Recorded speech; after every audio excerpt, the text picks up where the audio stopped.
This is just my plea for pay. He said somebody said something about Susan. You guys are live. Right now, that back again. Thank you, Mia. Thank you, Mia. Okay, good evening, everyone. This is the December Land Use ULURP Committee meeting for Community Board 9. I'm going to waive the reading of the rules of order, but just please don't speak out of turn. If you'd like to be recognized, raise your hand. Wait till I call on you. Everybody will get time to speak. Don't call anybody any names. No personal attacks. Okay, so the first order of business, what we want to talk about is not a specific land use application, but more of a comprehensive housing framework.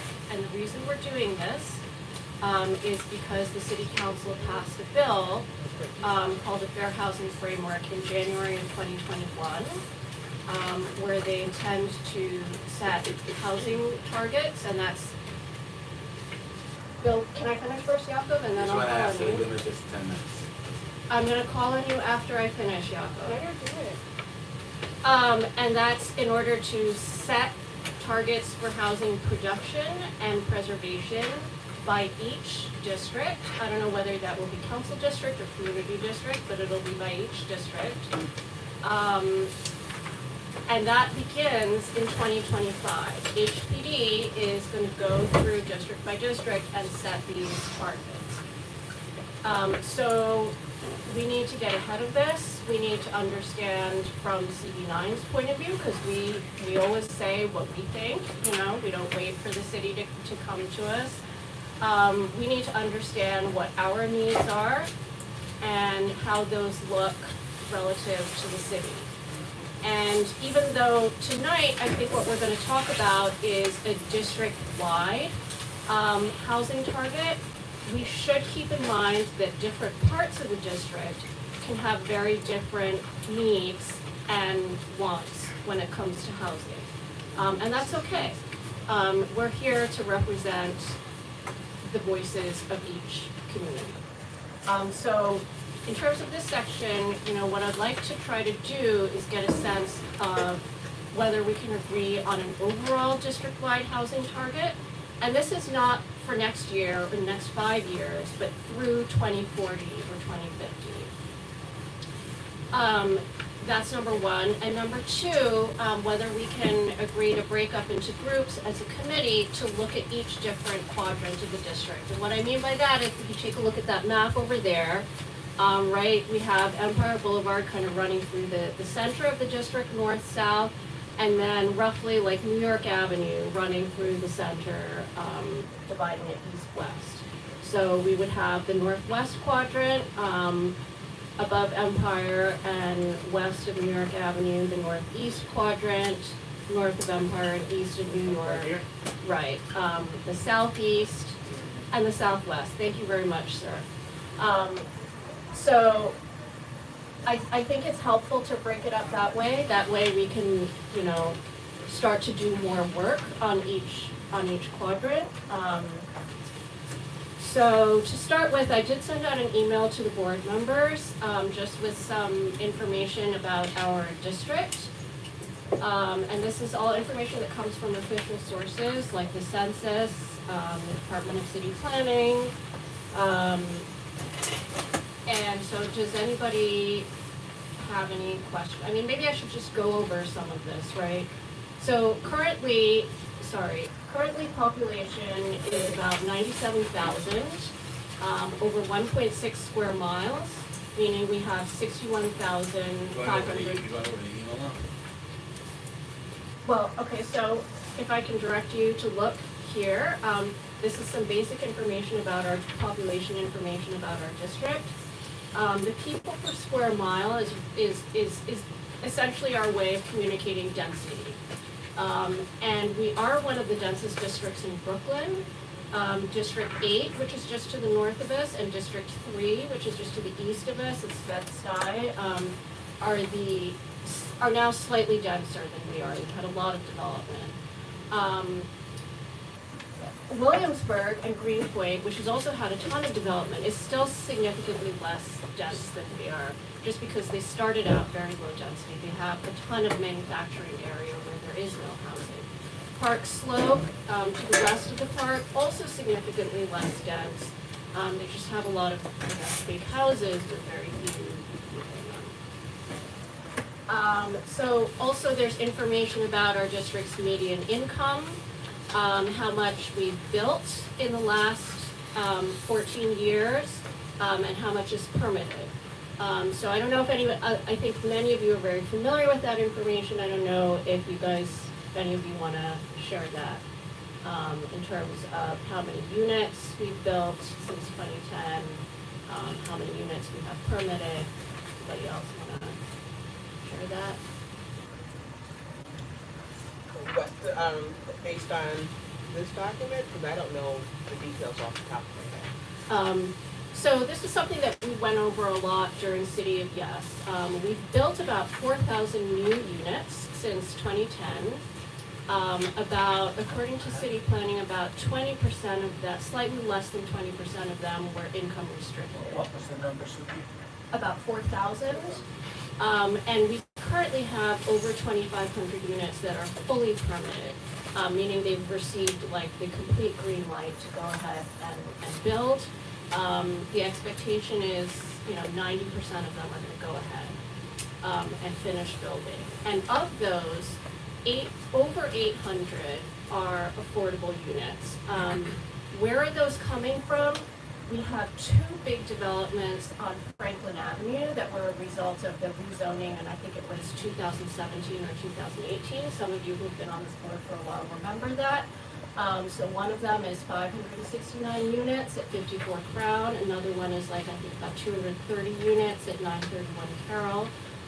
They're both MIH rezoning, so they both have, I'm pretty sure it was at or below 80% of AMI.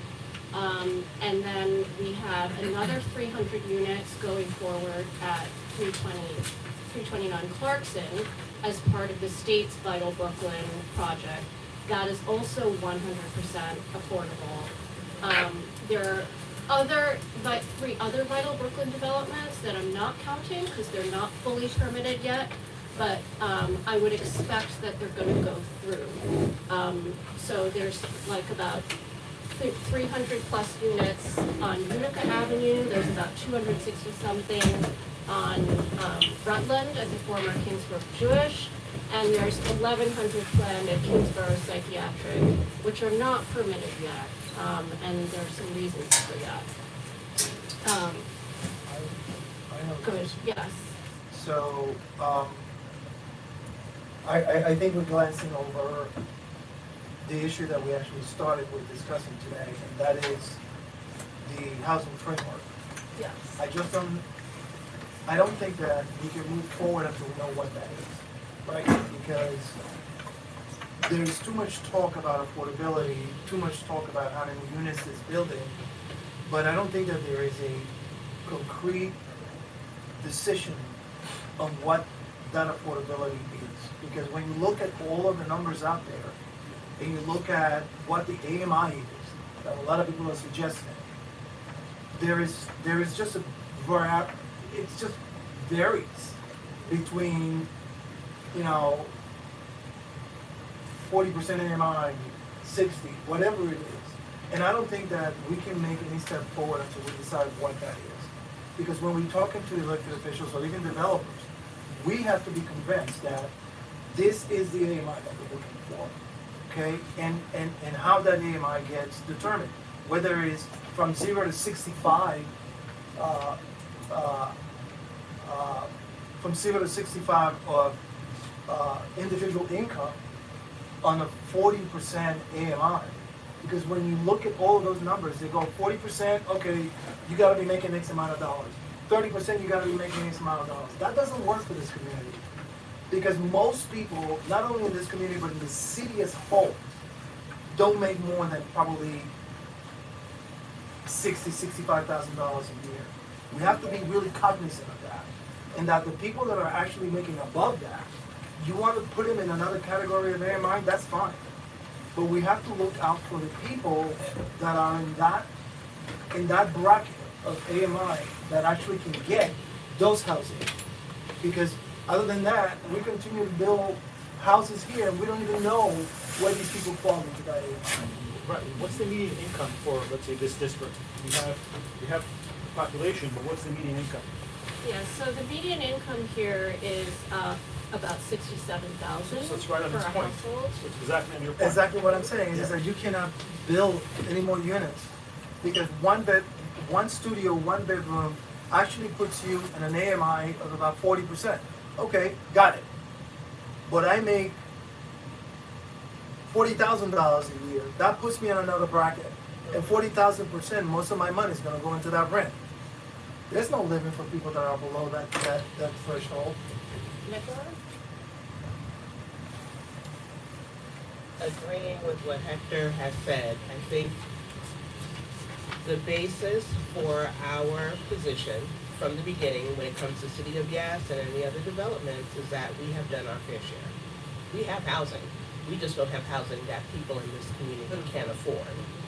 And so the priority for any framework, in my opinion, is not let's target, 2,000 more units or 500. We need to preserve the existing affordable housing units. And if there's any kind of addition, they have to be low income, deep discount, however we want to define it, units that can be affordable to the people that are in this community. We don't need more market rate. We're going to get more market rate as of right. Development is going to continue in this neighborhood.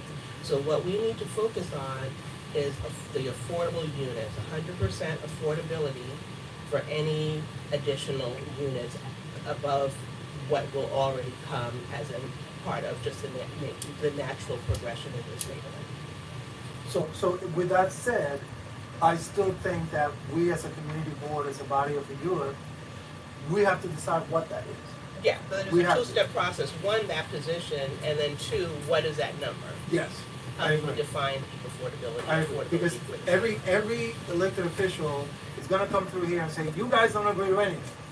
We have to say, no, wait a minute, this is where we stand. This is what we think the community actually needs. John, do you wanna, I'm sorry, do you wanna take a seat? Go ahead, Esteban. Yeah, I think it would be helpful also if we stop calling the stuff that's not affordable, affordable.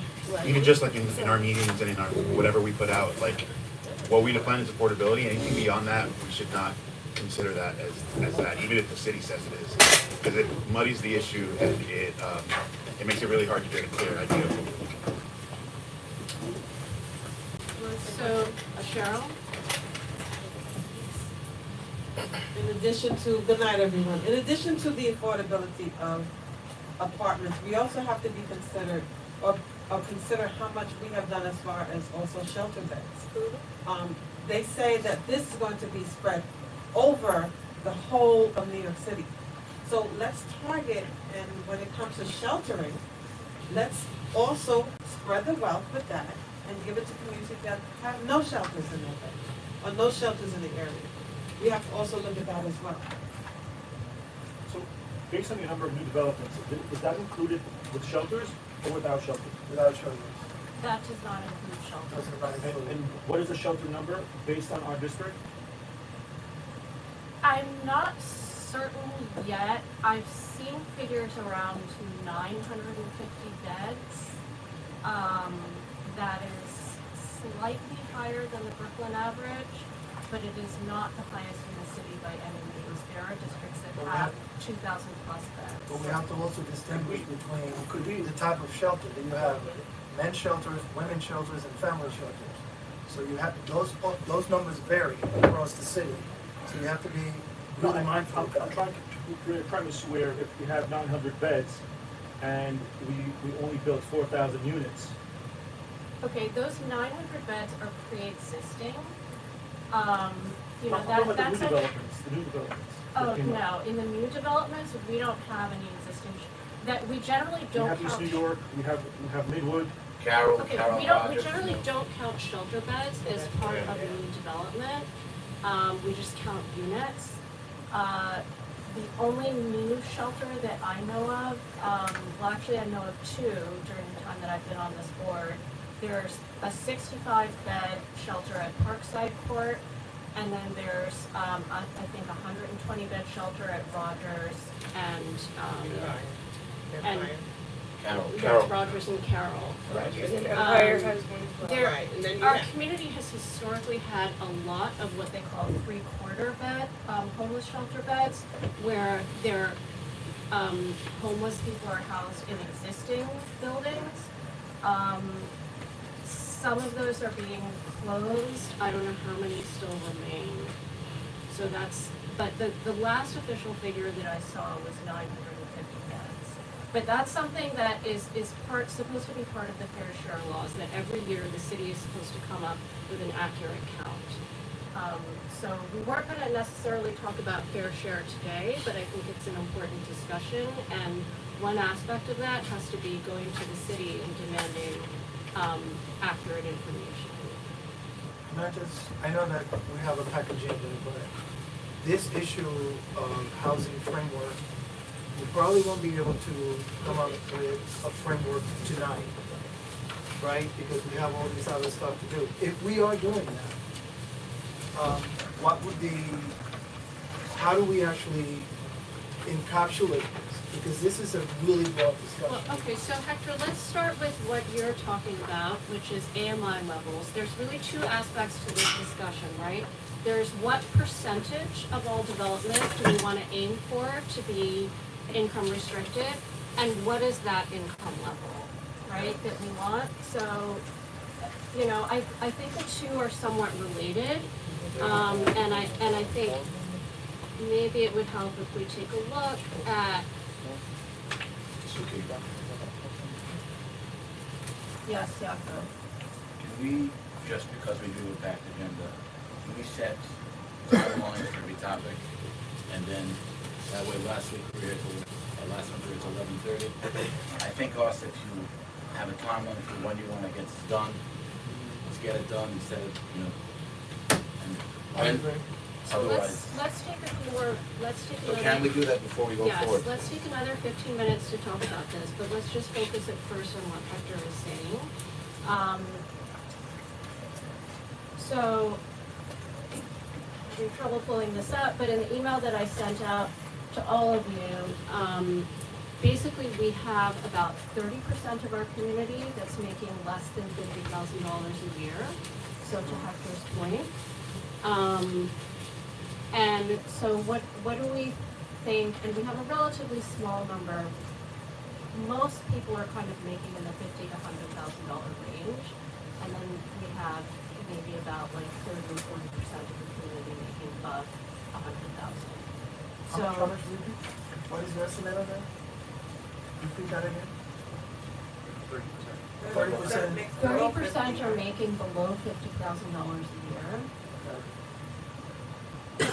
Okay, next. You said something. And the majority, I would say, are making between, I would say maybe another like 30 or 40% are making between 50 and 100,000. Probably about, I don't know, maybe another 30 or 40% making above 100,000. I don't know. Those numbers don't seem correct to me. Only because the most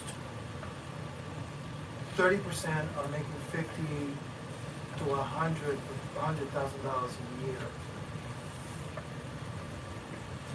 Well, if you read I the- would like to take some more time in this because I don't think those numbers are accurate. That's real data. So let's Yeah, take I a need to look at real this. data on that. Okay. We need data on rent burden as well versus So- just like what we're making, like rent burden is a very Okay, clear. so I'm looking threshold. now at the The median is 66, but income on an average basis, it statistics. sounds reasonable. Wages. Yeah. Bell curve.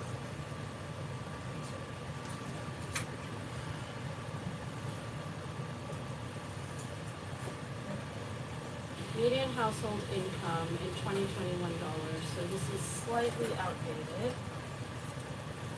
Okay. So this is saying median household income is 65,000, that's a little bit outdated. households by AMI band. Households where the income is less than 30% of area median income, 23%. Households where income is between 30 and 50%, 14%. So it's a little bit higher. I think it's closer to 40% or making less than 50% of AMI. And then we have another 35%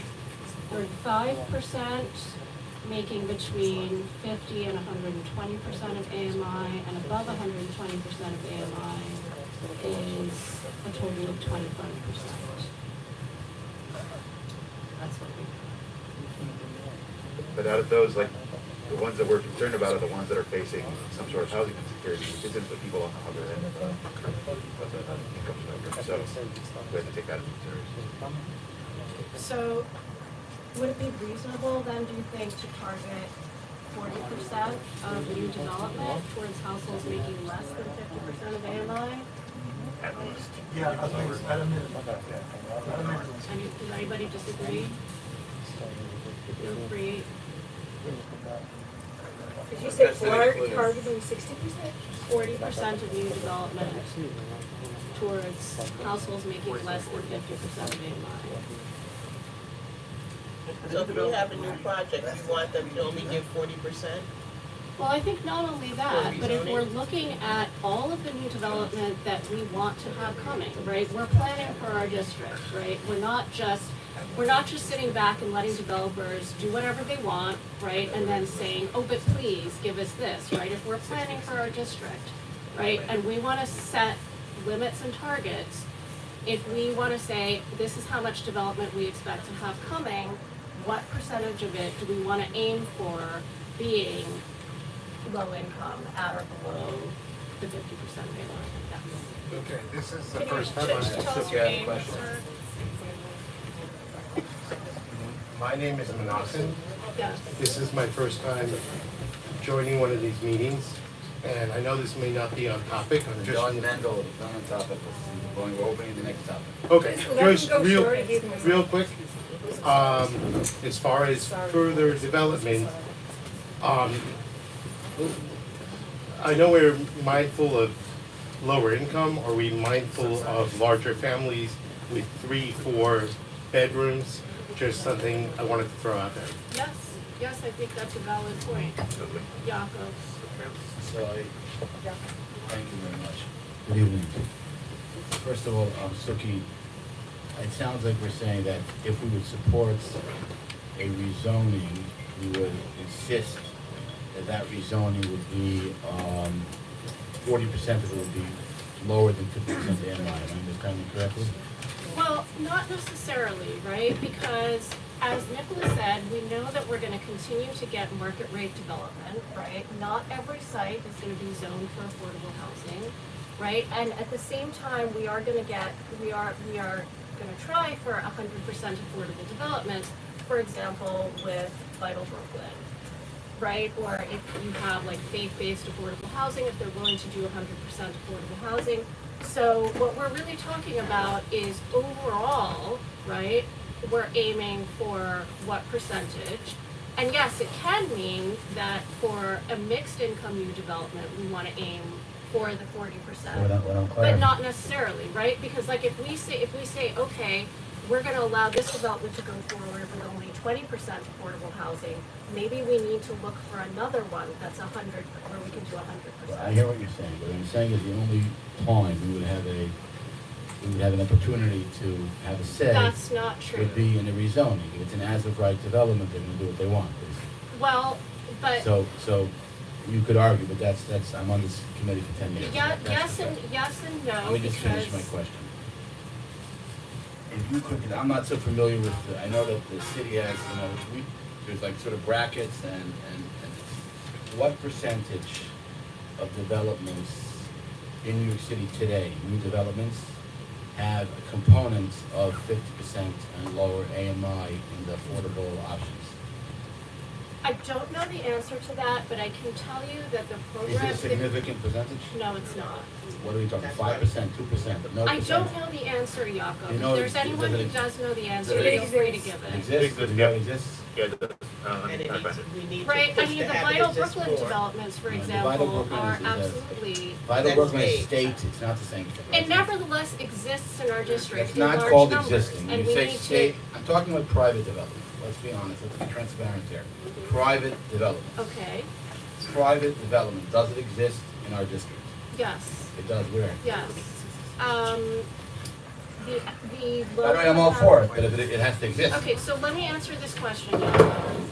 Excuse me. Why can't we push for A location. There are, okay, the low-income housing tax credit program is for 50% of AMI and below. There is a building in my neighborhood that makes use of it. It's only for 20% of the units, however. There are a number of MIH buildings that have utilized the 40% of AMI option. It is, again, only for a relatively small percentage of the units. 40% The private sites that we've seen doing low-income housing in the past are generally owned either by nonprofits or faith-based organizations, and they will take subsidies or tax credits to do this. But that brings me to my second point, which is I answered one of you in an email. There are only certain programs that allow you to go below the 60% of AMI, right? And these are like senior affordable rental, extremely low and very low income, and the low-income housing tax credit. So low-income housing tax credits are limited. They come from the federal government. They may not be expanded under the present administration. And so I'm told by HPD that there's a huge backlog. There's like a 10-year backlog of developments that are waiting to get these tax credits. I wouldn't count on it. The extremely low income and the senior affordable that are subsidized by the city, these have conditions. One of them is that 30% of the units go to formerly homeless. And another is that they have a preference for larger developments, for developments of over 75 units. So this means that small sites, like your 2,000 or 5,000 square foot site where somebody knocked down a house, these are not feasible to become 100% affordable. Large sites. The larger sites, like the 10,000 square foot plus sites, these are the sites where it's feasible to map 100% Then you come affordable. along with homelessness as well. Yes. So it's so, as I said, it's complicated. So these are, Well, 10,000 square feet is not a lot. How many units you squeezing in 10,000 square feet? okay, so like assuming you're at, let's say, you get to 30,000 square feet, right? The senior affordable allows much smaller apartments. They allow all studios. In a non-senior affordable building, you would have to have an average of 680 square feet. So you really would only be able to do the senior affordable in a 10,000 square foot site. If you want it to be non-senior affordable but very low income, it would have to be a much larger site. So typically that would be for one person. It wouldn't be for a family or more than three. Exactly, the Yeah, idea so- is like single elderly people, they don't have family anymore, and they're low income. But don't we want to have a chance to have the younger families stay in the community? Absolutely, and Otherwise, so, you're going to you know, we cannibalize, and would- you're going to have all the elders who can afford to Yeah. stay, and then the new ones will just move out. Yeah, absolutely, and so we don't have to map every site or we don't have to, ask for every site to be senior affordable housing. We can certainly ask for a mix. And that's the planning work that we want to do, right? And it can happen quadrant by quadrant, like I So said. is there a number, AMI, which is more feasible? Like, because if you're saying 50% is very hard, that there's a 10-year backlog, and you're essentially saying, let's not approve anything for 10 years. No, I'm not. I'm just saying, The backlog is don't because the count. developers don't want to do it. No, they're not available. It's due You have to a be lack given of the program. funding. You have to be given the Who's going to program. fund the developers? No, It's no. the federal government that gives out, that allocates grants. these tax credits. They're Yes. tax credits. Their own tax credits, and you have to be able to offer something to the developers so that they can actually provide something to the community. Developers will only do it if they receive it. If Yes. it's not available, it's 10 years, you have to wait 10 years to get it. The developer's not gonna wait 10 years. And the birth rate in 10 years? So let me answer your question, right? This goes to the other part of what I was talking about, right? We So only have 5 minutes in the city. fair enough. So this goes to the rest of what I was talking about. There are different population projections from different places. This is what Cornell University projects. They're projecting a high, medium, and low scenario. In the low scenario, it's about a 10% population loss. The medium scenario is about a 3% population loss. The high scenario is about flat population. The Congressional Budget Office has a higher projection. If you add up all of the bars from 2025 to 2040, we're talking about a 7.8% population increase, and they're looking at nationwide.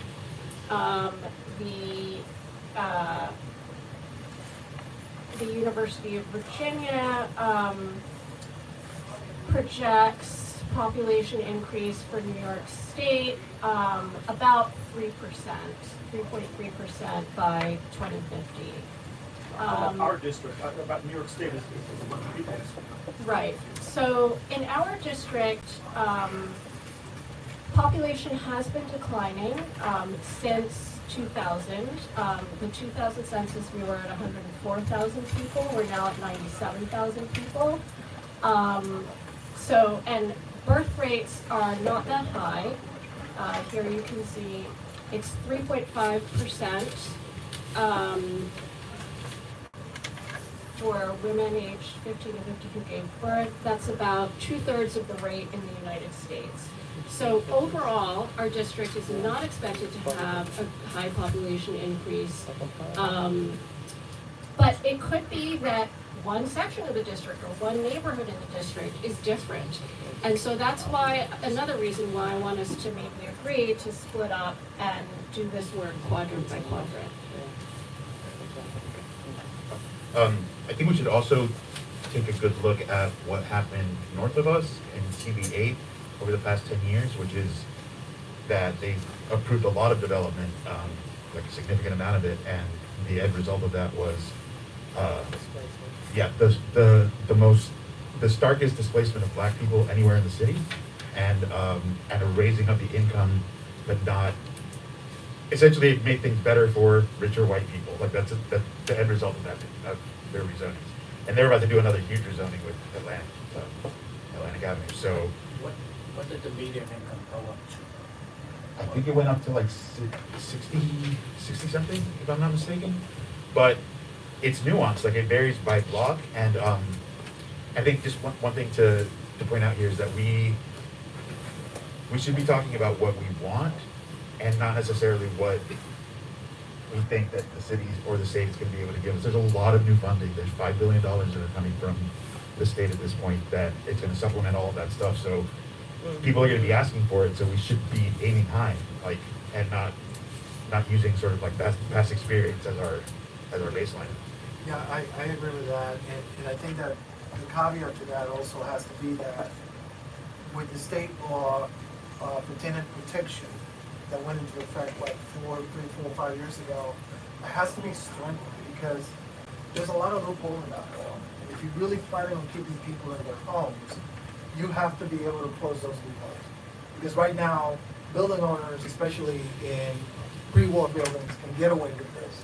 And new structure in the city are qualifying for the rent guidelines to actually provide rent increase to these buildings. You should not be able to get any rent increase on any of these new structures because why? No, you have to really understand why the rent increase are happening in the first place, and new structures do not or should not qualify for this. So when we actually putting this thing together, we have to think about all of those nuances because we have to be able to protect our district and add every single component that allows people to stay in their homes to be part of our framework, if you will. Yeah, to Hector's point, I just put out behind him, you can see that actually a majority of the units in our district, over 60%, are affordable to and that's the existing housing. So I think the affordability discussion really has to focus on existing affordable housing because we have a lot of existing, a majority of the units in this district are affordable. What about available? They're affordable, but what about availability? Somebody that's looking, they're talking about existing units, Right. people in rent stabilized apartments, the rent is not going up, but there's no availability. Right, so, you know, there's a lot of debate about why units are not available. I know, for example, there are entire rent-stabilized buildings in my neighborhood that are empty. Sometimes there was a fire or whatever, the building has been empty, and it's been years since, the owner fixed it or did anything, and they're just sitting empty. So that's an issue too. That's not available. What's that? That doesn't qualify to be available to rent tomorrow. He's asking how many units are available to rent at ASAP. Affordable. Right, but the question is why after 10 years they should not be available? But we're running out of time, so can we agree maybe as a committee to split up and look at the district quadrant by quadrant to discuss some of these issues around AMI and housing targets? Yep, I agree. Okay, so do we have a volunteer, we need at least, let's see, we have a committee of 11, right? So we should be able to get about 3 per quadrant. So who wants to volunteer for Northwest? You gotta give me boundaries. Northwest, I'll do it. Esteban, I live in Northwest, right? yes, of Okay. course. Wait, North, We're in Northwest right now, right? Yes, Right. yes. is Northwest gonna be Ebbets? Yes, That's Evansville. it's west of New York Avenue North and then.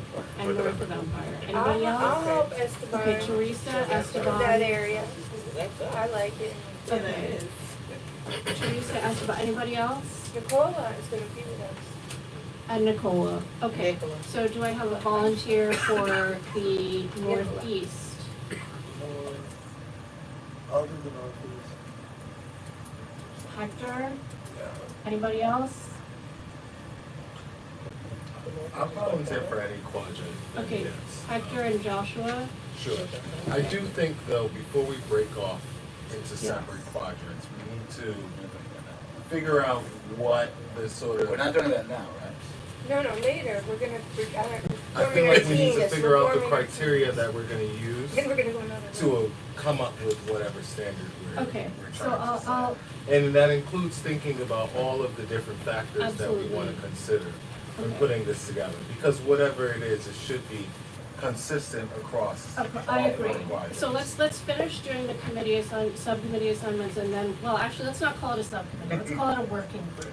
I do think that that's a precursor for going into Okay. independent work groups, but yes, Okay, that's. so, right after we finish doing this, we'll talk about what we wanna see each group come up with.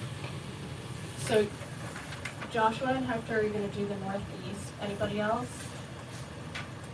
Everybody has to volunteer for one group, by the way.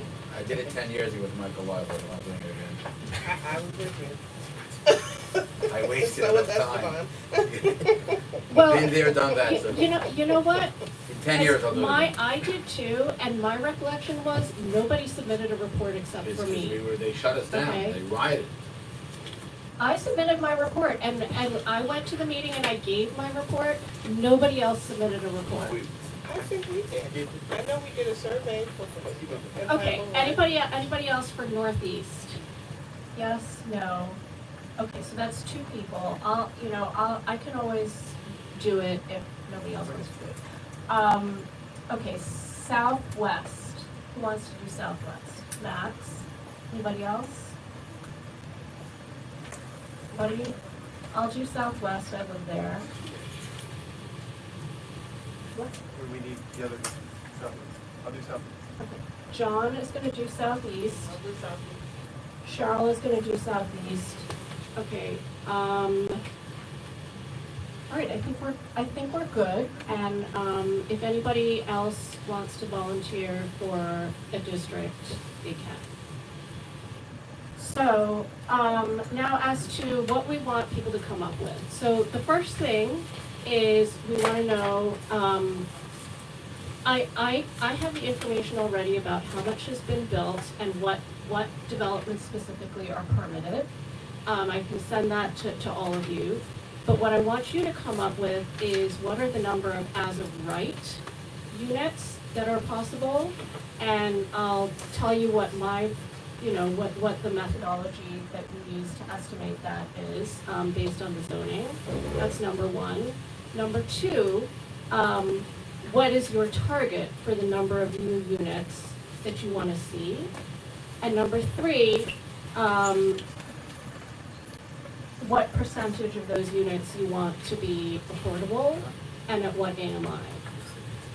Or maybe what you want is to say that, you want condos, somebody told me that, as opposed to rentals, right? Talk about what type of housing you want this to be, whatever housing it is. Why are we focusing on condos? Most people that are in a certain bracket cannot afford condos. Should we not focus just on rental? Well, so different parts of the district might want different things, right? We have to acknowledge that. And so, when you're going to do your part of the district, go out there, talk to people about what they want.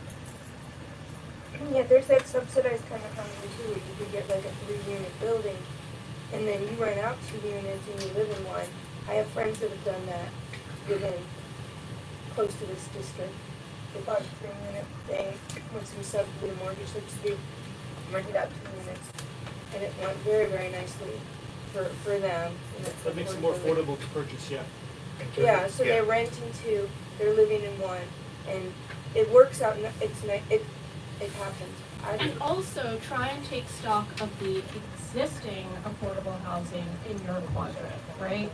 Whether it's rent stabilized buildings, and I'll tell you how you can figure out if it's a rent stabilized building or not. If it's a 421A building, I have a list of 421A buildings. Or if it's some other type of regulated housing, like MIH or public housing. The southeast quadrant has public housing, so you want to put that there. Could we also identify, for example, if you see a building that's empty or almost empty? Yes. Could we identify possibilities for community land trusts, HDFC co-ops, things that there is money for, that we could tap into, which would then allow folks to be owners of their apartment or at least shareholder of their co-op, and that it would be permanently affordable in perpetuity. So, and there's money for that. And Joshua, since I see you're taking notes, I'm going to ask you to email that to me afterwards so I can send it out to everybody. Okay, so now we get on to 7399 Empire. So the last time we were deadlocked on these different options. City of Yes does change things a little bit. It increases the density for the MIH options and the height. And it also allows for voluntary affordable housing under the existing R6. And it also reduces the parking requirements. Although we know from this developer that he's planning to put in the required parking anyway. He's not even seeking a waiver for the affordable units. The other change that I want to make sure you're aware of is the developer had said that one of the reasons he didn't want to go with the C2 retail overlay and he was seeking a higher density commercial district is that those other districts allowed stores of greater than 10,000 square feet, which the C1 district did not. How many times have we voted for this section? What? How many times have we voted for this section? For this section? How much are you allowed, how much time We're are not, you allowed? we're gonna freaking vote until we get a decision after, so you guys better, How like, much pull time up your do you want pants to lie? and We get can't go in together. perpetuity with this, we have to be able Right, to settle I on agree something. with that too. Well, then you We can guys, go- we then can you go on guys another better, marathon then you session. guys We'll better just settle leave on something. eventually, yeah.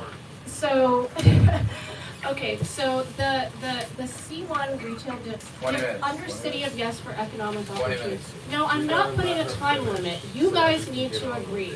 The faster you agree, the faster will be done. So, under the C1 retail, under City of Yes for economic opportunity, they changed the rules to allow stores of greater than 10,000 square feet in a C1 retail district. So that puts that option back on the table for those of you who wanted to see, the Trader bigger Joe's. format retail stores. And you Okay, confirm that? yes. So given that, does somebody want to make a motion, for one of these options? And if not, I'm gonna make a motion. I don't know if you One of these options you put. Yeah. I'm gonna make a motion that we do the C4, 4D, R8, A, MIH, the blue one, the 86 affordable units. Destination and large format retail, a lot of housing. But looks like only 40K square feet above grade. You're going for this one? That's what the I'm going for developer the blue proposed. one. That's the Right, I developer. second, developer I one. second. Is that what you want, the developer?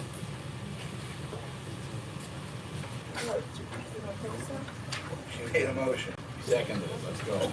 Okay, let's take a vote. I'm gonna go, all right, well, first we need to take attendance. Jakob Berman, Present. Nicola Cox, Present. Max Davison, John Craver, Esteban Harron, Present. Yisrael Lehrer, Not here. not absent. Hector Robertson, Joshua Thomas, Teresa Westerdahl,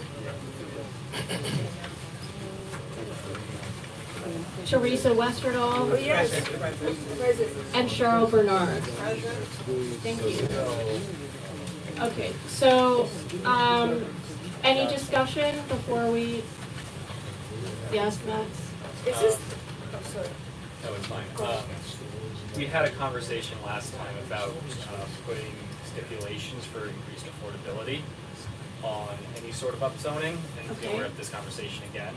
So it might be valuable for us to say if the upzoning does occur, it would be, say, the 50% of units at 50%, an average of 50% AMI.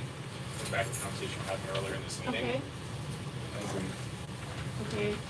So move to amend the motion. Can I, yes, Stuart Yacob was saying move to amend the motion to Yes. add, we would move Yes. 50% of units at an average of 50% AMI. Okay, can we take a vote on the amended motion? Let's vote. The vote of the amendment, that is vote on. Can we finish talking about it? Yes. Okay, I discussion? wanna finish talking about it before we do any more. Yes, Teresa. You're So- talking about the amendments. The amendments in the table. Okay, can you repeat the amendment? The amendment is that if we vote to upzone, we should, a majority of the apartments should be affordable at 50% So AMI. the motion on the table is to approve the C44D RAA MIH request, but to have 50% of the units be affordable at 50% of AMI. The motion on the table is actually to amend the motion that we should stipulate that 50% should be affordable and 50% AMI. That's the motion. If we Right. approve that, we vote on Teresa's motion. So is there a reason why we can't do, why 50%, why not 40%? That was just the number we were talking about earlier. We said that was the 40. median for the district was 50. We previously said, my recollection was we'd said, I think 40% and 50% AMI. So I'm just saying 50% Yeah, and 40% 50%. below, 50% AMI, 40%. I was just trying to refer back to the conversation. we had 50%, earlier. keep it, it's the goal. Why not aim for higher? Okay, discussion? Okay, no, I get it, I get it. Any further discussion? Is there a reason why we're not doing 50% at 40% AMI? 50% at, 40%. That was my question. I think, 50%, if you say you want 50%. That would be a different Is there, 40% do we have, amendment. does it exist 40% AMI?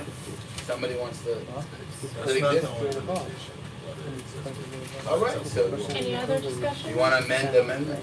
alright, so it's 50% at 40% AMI. That's what you want us to? that's what I would like to see. That's what you would like to see? Yes. So let's amend the amendment, somebody has to make a motion to amend the amendment. The real question would be, what would be the increase in the square footage overall for him to say, okay, let's do Wait, 50, wait, 40. let's stick to, this is now, we're So the voting. in- So we're yeah, voting. the It's income- very We're not taking, significant Shuki, let's follow I right just- forward. Story Okay. Voting is with limited residential to members. on Let's keep this Empire. going.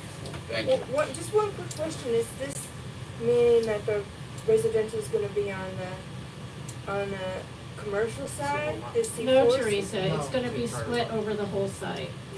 Oh, okay. I mean, what do you wanna push it all towards Ebbets Hector, would you Field like and to away make- from would you Empire like to- Boulevard? Would you like to amend the motion Yes. again? Yes. To move to amend the motion, somebody second? Yeah, second. All right, let's vote on this. Okay, are we ready to vote, or is there any further discussion or amendments?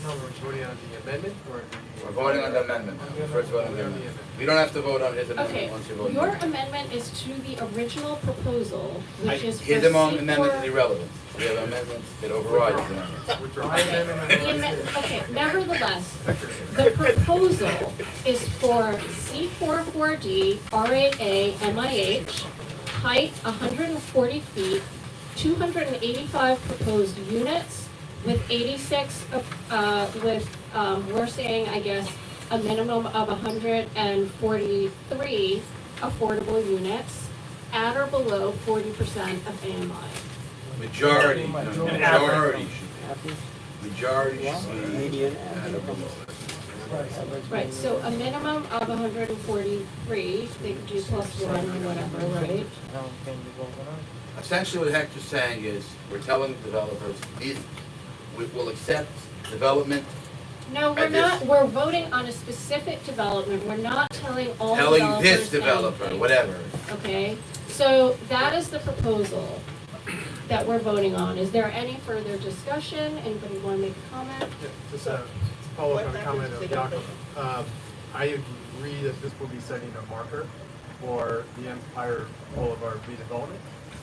If we allow 140-foot tall buildings, that will probably be the lowest building that will be built in the Right, future. and that's the whole So point. that people will start at that level and say, I want 160 feet, I want 180 feet. So as long as they're all comfortable, So maybe we that's, can. and it's called, Empire is a very wide boulevard. But it's, you agree with that? You're also talking about $1,200 a month apartment. Yes, right, I'm good.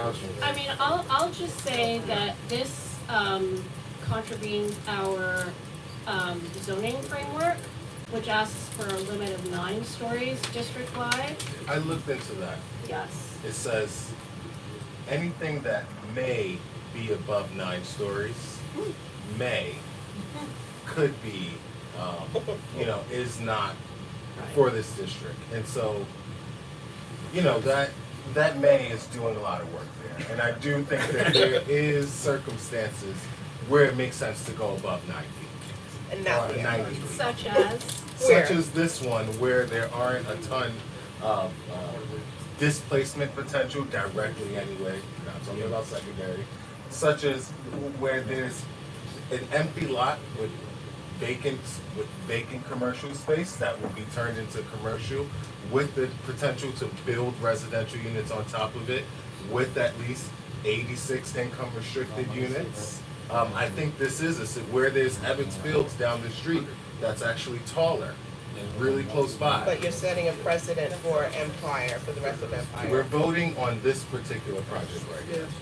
I'll just point out that there are a lot of folks that, a lot of 1 and 2 family homes in the surrounding vicinity. There are a lot of tenants in those, and those are the most vulnerable, and those are the most likely to get displaced because the rents are higher. We're or talking more. about bringing the rents lower. Right, no, what I'm saying is if we're gonna talk about, like, there might be a big lot there, and it might look like we could put a big building there, but we have to pay attention to what that's gonna do to the people living in those units because there's no protection. Are we trying to set a precedent, or are we voting on an application that's before? By default it is. I'm gonna agree with many of the points that Joshua made, but also with John, that we have to be careful about what precedent we set. And I also want to reference some of the comments made by the public during the hearing. There were a lot of concerns related to the density that this development is bringing, and I want to be sensitive to the fact that there's an enormous amount of density coming around it. There's over 1,100 units within a couple of blocks that are coming. Just today, Felice is telling me the cement trucks are backed up along Washington Avenue for the development that's going up now, and nobody could get by. Kids couldn't get to school, you know, people couldn't get to work at the Botanic Gardens, et cetera, et cetera. So, That's crazy. Cement trucks let are me, not- let me finish, Jakob, or you'll have to put $1 in the tip pot. Cement trucks, are you Okay. kidding me? Put $1 in the tip pot. You wanna put 2? What about it? It's true. You can't get down President Street today because it's cement trucks. Let me finish.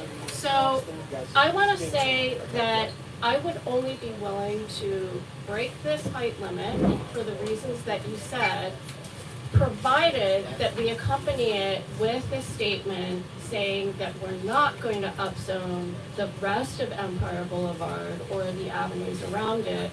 Similarly, that we're going to have, that we're gonna keep the other blocks of Empire commercial, and that we're asking for mitigations for some of the density issues.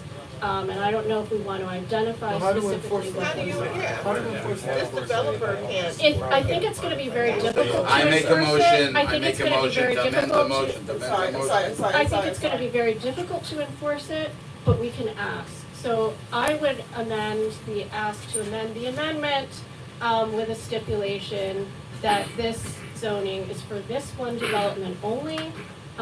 For the other 3 blocks of Empire, we wanna keep it commercial, and furthermore, that, we need mitigations for the density, and I don't know if you guys wanna identify. I what support those are. that because I think it addresses the precedent point that people are raising, while also acknowledging that this is a unique circumstance where this could potentially work. Yeah, but again, the enforcement mechanism is not in place. We have no enforcement mechanism. So then how, Right. we can't even use So why- it. So we should So just why not even put say it in play? anything and take a position then. Yeah, Because we we can't can't put enforce that in anything. play. It's just absolutely not enforceable. This is a vote on one site only. If we don't want height, we don't want height. So then why we Okay. talk about precedent if it's a vote on one site? Because once Because that we're the ones has been- setting the precedent. Because Yes. once that building exists, then that becomes Others are gonna follow. contextual to Right, the but next building. To the point of we're voting on one site, we can't have both of those things be true. Those What? both can't be What? true. Two things That can be whatever true. vote That's we what- take here is the precedent, but then also, we can't deal with the particulars of this site and why this might make sense here. Well, This is because what of the happened on precedent. Franklin Avenue. It was a 17-story building, and it's like, oh, we have Ebbets Field, it's just 17 stories. What was the next building? A 40-story monster next door. That was the proposal. I mean, we're also The only thing that asking for stopped a ton that of was the affordability. Botanic Garden. We're getting a lot of affordability. We don't know that we're getting it. We but don't we're know that asking. We're- we're we're putting asking, it- all those and units. they will say that The they will say approval. yes, they have no The- idea The that they will be able developer to has do it. no idea what those units are gonna look like, what they're gonna cost, and whether or not they would even accept any of our proposals. They can just simply go, as of right, build 13 stories, end of story. And they we wanna get build a nothing. big commercial space too, right? This, Which we like. again, is a property right in front of the park. It is probably some of the most expensive real estate in our district. Do we really think in this spot, they're gonna put 50% deeply affordable housing? I think we can get closer to 0, and I think there's an opportunity for dozens of affordable units. I don't know how many, we don't know exactly at what levels, but there's a potential for dozens of units in this spot, and that should be looked at singular. And what will happen is that we will get affordable, that's 120% AMI Studios. or studio. So let's just manage our expectation. And let's manage the height that we're looking to put here based on wishes and dreams. Because they'll tell us whatever they think we want to hear in order to get a yes. And then what's after as the of fact, right at the we'll- moment? As of right, is 13 floors. as of right is R6, So now 6. which is a much lower number of units. It's about, R6 I think even the with, developer said 42, 40. and he could build up to a 9-story building. Okay, so That's a right? we're As talking But no about the difference commercial, between much 9 less and commercial. 13, not 0 and Much 13. less Because commercial. half of the site, because a little bit less than half of the What they site can do is is 10,000 already square zoned feet for now. That's important context. We're talking about the difference between 9 and 13, or 14, and not 0 and 14, Yeah. right? What might be a valuable exercise is going around the committee and just saying what we would support. And if that's a no upzoning, that's fine. If you have a position that's closer to myself and Josh's, that's fine. But I think that might be valuable to find consensus so we can actually take a vote on this instead of just going back and forth, because I think there's like a little bit of an unbridgeable challenge where Jakob just, We made, the only problem is that there's rule, there's a procedure, there's motions on the Gotta read table. We Robert's have to rules. vote on this, and we wanna then go around the table and put something else forward, we can do that. Let's We can't, vote, I think vote on Suki the, had let's a- vote an on the amendment to that. amended motion, okay, amended, and then we can do what Max is suggesting if it fails. I thought you had an amendment to my motion.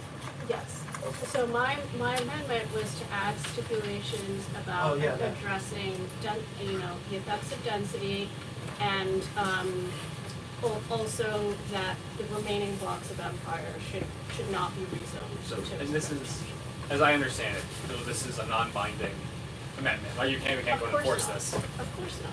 We can't enforce Yeah. anything. So, and then the other thing is that, like, what happens is the developer goes to, like, the self-storage place across the block, right? Like, I don't know, my personal view, that's not providing a tremendous amount of value in terms of, like, jobs or, like, support for people. And that seems like an appropriate place to have. We could get another, like, space 50% at 50% AMI. That could seem appropriate instead of self-storage.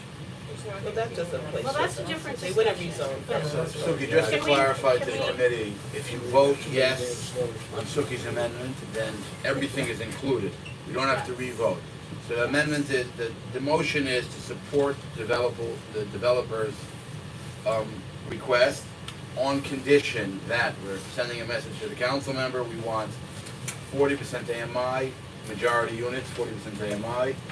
I don't know if it 40% exists. of 50%. We said whatever, if it exists, it doesn't exist, we're asking. And we're making it clear that this should not represent, or the rest of Empire should remain intact for now or forever or whatever language. Right, correct? Yes, and we're gonna look at the density effects and ask for litigations on those. Let's vote. So, let's vote. Mr. Berman, Yes. Ms. Cox, No. Mr. Davison, Yes. Mr. Craver, Yes. Mr. Barone, Nope. Mr. Robertson, Up until the point of the stipulating density, I was gonna vote yes, but I don't know how we enforce that. That is very difficult, so I just gotta go with a no. But you're, Yes, I It's get okay, all of we're in that, the middle I of get the all of We're in a that. vote, and we're voting. No. okay, I understand. Mr. Thomas. Yes. Ms. Westerdahl. No, This is your motion already, Teresa. I know, but it got switched too much. And you just changed your mind, okay. Okay, so we have 1, 2, 4.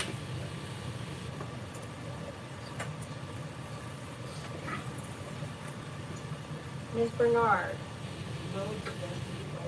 No. and I am going to vote, I'm gonna vote yes. Okay, so we have We have a tie. Mr. Berman, myself, Mr. Craver, Mr. Thomas, Mr. Davison, yes, we're fine. We're tied. Okay, so now we're gonna do what Mr. Davison has suggested, and we're gonna go around, we're gonna say, what does each person really wanna see here? I'm happy to start. I think that either of, I guess, these three options, I can get behind. This is my least favorite. Can you just read out what they are? Yeah, Yes. sure. So C4, 5D / Okay. R7D with the MIH included. Okay, The other one I would support is R7D, MIH included, and C1 overlay. I think the important thing for me there is preserving the opportunity to build a lot of income restricted units at this particular place. And these three options do that to varying degrees. Yeah, I'll leave it there to not. okay, that's, I like that, okay. Mr. Davis. Max is mine. I'm aligned with Josh. I would like to maximize the number of affordable units and their depth of affordability. So, similar set of preferences. Mr. Berman. I would support that. I would also support C4A, which I believe gives an additional 90 units if the majority is affordable. So that, and it also caps it at, what is it, cap it at 70 feet or something above the commercial? So it'd be about 90 feet, so it's 70 feet above the commercial. When we get 90 units, 45 would be affordable. And you'd have more commercial, because I think that everybody here wants more commercial. And whether it's a Trader Joe's or Target's, I mean, people in my community drive to Barbara to shop. It's the same pound of tomatoes, it's $2 cheaper. So we could get a cheap grocery, I would support that. And I think we get some residential, we have a larger commercial space, and I can get behind that. In addition to Josh's. Ms. Lester. Shouldn't that be last? I'm going around the room. Oh, okay. I'm used to being last. All right, I'm looking at the all commercial, keeping the height as is. Okay, so the as of right option, the CA2 R6. So in other words, no change. Yeah. You want to vote on the motion?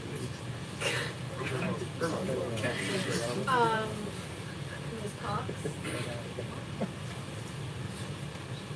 I have continued to say I lean more towards as of right, so it would be the CA2 R6 or CA2 R6B, which will give them a little more height, Okay. or 6B MIH.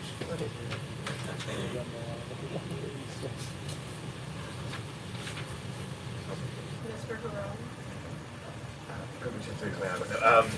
So, my approach to this is obviously not the same as everyone here. In the context of what we're doing, we're giving a recommendation, essentially, regardless of what it legally is doing.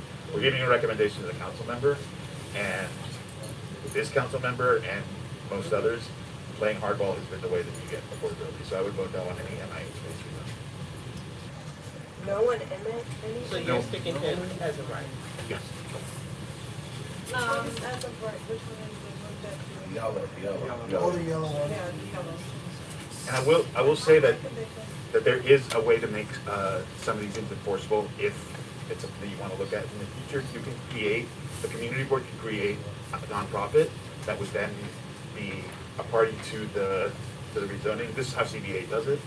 And then they do that, like it's a deed restriction, essentially. So that nonprofit would enforce the deed restriction, you could take them to court, you could actually like get money from them if they don't follow through on those things. So I think that's something that we really need to explore. I agree. That sounds right. I'm with you. I agree with that. So, I agree with Esteban that we have to keep in mind that our recommendation is only the starting point, right? There is gonna be another round of negotiation after this with the council member. And, you know, just like if we throw away all this technical stuff, I think I'm in a bazaar, some Middle Eastern bazaar, and I'm negotiating. And, I say, I'll give you $1 for that old brass pot. And he says, no, I'm no less than 50. I won't be less than 50. And like my next move is not gonna be 25. It's gonna be 10 or I'll walk away, right? So with that in mind, right, and we know that one thing that Crystal Hudson wants is she wants greater than MIH. But way that she gets greater than what MIH requires, which is 25% for option 1, 20% for deep affordability, and 30% for the option 2, which I think no one wants. The way that she gets that is only two things: subsidy, right, like grants and tax credits, which, you know, who knows how or where she's gonna get that. Maybe hopefully she has a lot of that at her disposal. But the second way is by offering them increased density. So I think we have to give her room to go up to get greater than the MIH affordable. So I'm gonna go with the R6A options. And I think I would go with the CA2 R6A, because the only way to ensure that we get that amount of commercial is if we leave the CA2 intact. If we rezone the entire thing R6A, he could do 100% residential and not do any commercial. I am okay with the C44A. I just think, as I said, that we need to give the council member room to go up. So that's mine.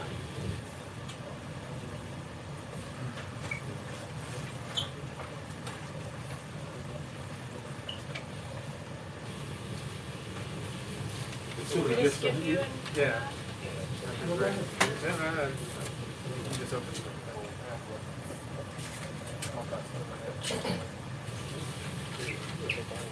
What do you mean you're okay with this? She said vote for it. What I mean is, I would be okay Voting with my So far, vote would be for one of the R6A options. But if the council member were to ultimately go up a notch higher to the R7A, but with greater affordability, I would be okay with that too. It's just that I don't want our recommendation to go out at that level, because then she's not gonna have any room to go up, except to go into one of the higher density options that I'm not as comfortable with. Because she has to be able to go to the developer and say, this is what the community wants, this is what I'm restrained by, what can you do for me? That's, so it helps the negotiation. And she So even listens if to you what lose we're the saying. right, Yeah. If she goes to the developer and says, the community wants as of right, what are you gonna do to change that? That the developer is on the line to actually do something that the community is going to want, which is not what they're offering right now. So, If you're concerned about the community, you should also be concerned about commercial space. If you're saying only residential, then you're not helping the No. entire No, community. there will CA2 is be- already commercial. there That's will be a her- It's only commercial half the component lots. to it. Only half the lots. And I mean, the reason, with respect to Esteban, the reason I wouldn't go with the as of right no residential option is because I think we do want to signal that we're open to affordable housing and we want affordable housing. It's just that, you know, we want more than what MIH requires. So that's my take on this. Let it go. I like what Esteban is saying, especially with the deed and the surrounding areas. But I have a question. With the yellow as of right options, how high can they go?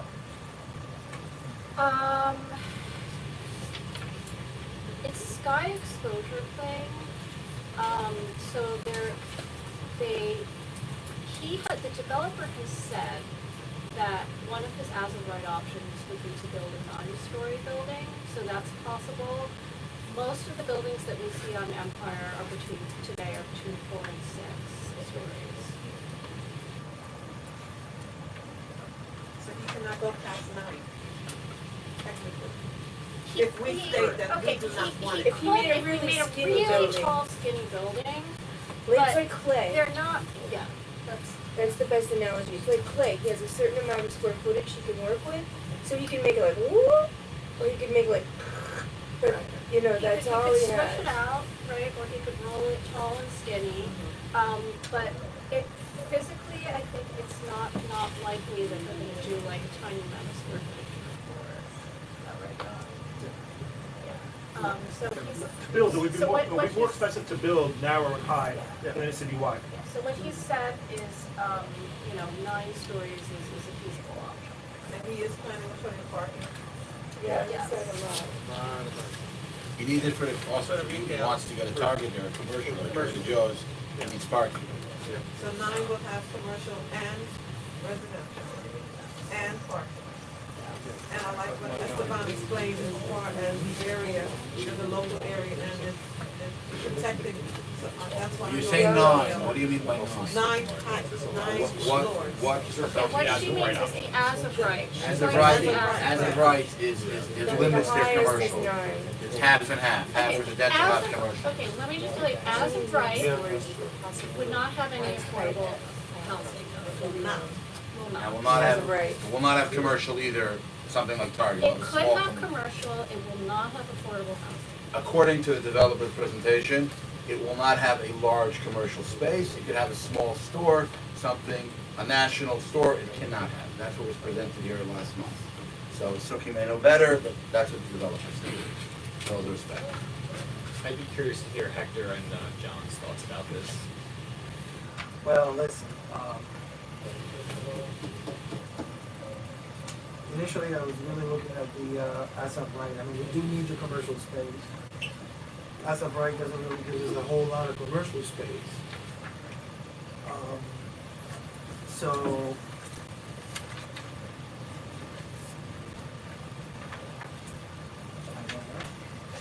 Suki, are we allowed votes?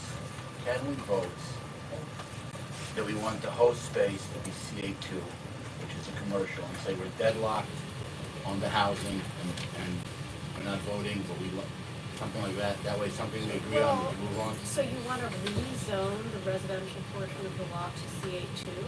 Just everything commercial that we support, the residential we're deadlocked. That is actually the developer's stated as a right option in his environmental assessment, is 100% commercial, with the CA2 in the front and the C1 retail in the back. But he needs, so let's vote to support the commercial, and I move that we vote to support the CA2 across the whole lot, and we make it clear to the council member that part of this committee supports more affordable housing, and part of the committee opposes more housing, so we're deadlocked, and that's my motion. So would that be the first option then? No, so I think what Jakob is suggesting is that, so what I think he's suggesting is that we say we want additional commercial and acknowledging that we can't come to a position on zoning on it. So then we would just say that is our position as a board. We would not provide an up or down recommendation on this project. Is my understanding what Jakob I'm is saying, suggesting. we all agree that we want more commercial, correct? And that's what we told them. We spent 3 hours last month, and so for an hour this month arguing about the residential. Some, Esteban, if I misstate you, please clarify, as opposed to all upzoning altogether, right? Josh wants the most upzoning, the most affordability possible, right? So let's agree on what we agree on. Let's vote to support CA2 across the board commercial, and say we're deadlocked on the residential. Some want, some don't, and let's move on Can I and ask get home you- to our can I families. can I ask that you hold this and allow Dr. and John to I actually like that. I actually like what Jacob is saying. I think that we all agree that commercial is something that we really need in that space. And I think that we all have difficulties between trying to figure out whether we want MIH, whether we don't want MIH, whether we want this, whether we want that in the housing. So let's vote on what we agree on. I think it's a reasonable solution. And then if we want to circle back to the housing component, then we can circle back to it. We won't be able to circle back to the future, is my understanding, right? Because it's gonna just keep going through the process. Well, I mean, I think you still give the council member an Yes. opportunity to be able to say, I just want to this is throw what out we there the really council look. member supports additional affordable housing, so we could do that. And Well, let her be the one to decide that, because I think she's on the. We're not taking a position for or against, that's it. I think she's. Do we have a second? I made a motion, do we have a second? Can we second? You second? I second. Please, you're not So allowed it's- to. I mean, I'm on the, okay, but, Okay, I'm gonna move to amend that motion to say that I would support that, provided that they adhere to an overall 9-story height limit. Isn't that the height limit? No, there is no height limit now, right? But I can tell you that what's gonna happen if this goes forward and the council member respects what you have to say at all, is she's gonna add either one of the intermediate options, or she's gonna let them elect UAP, which would take them to a 3.9 density, and all of the remaining all of the above, as of right FAR would be affordable at 60% of AMI. I tried to find something we can agree on, and you're bringing back things we disagree on. Okay, but How I'm does that saying help? that this is what's gonna happen, and so I'm asking that we amend your motion to say that we want a 9-story height limit. Instead of amending the motion to say we want a 9-story height limit, why don't we amend the motion to say any affordable should be 50% AMI and majority affordable, if you wanna do that. Once you do height limits, the developer's not doing affordable anymore, because he has as a right, 9 floors. Nicola, you was gonna say something, I'm curious. We can recall them. Yes,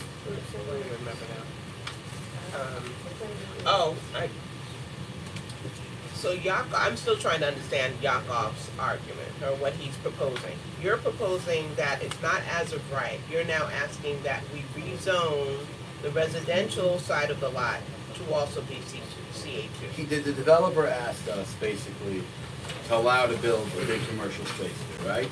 And he also asked for additional housing.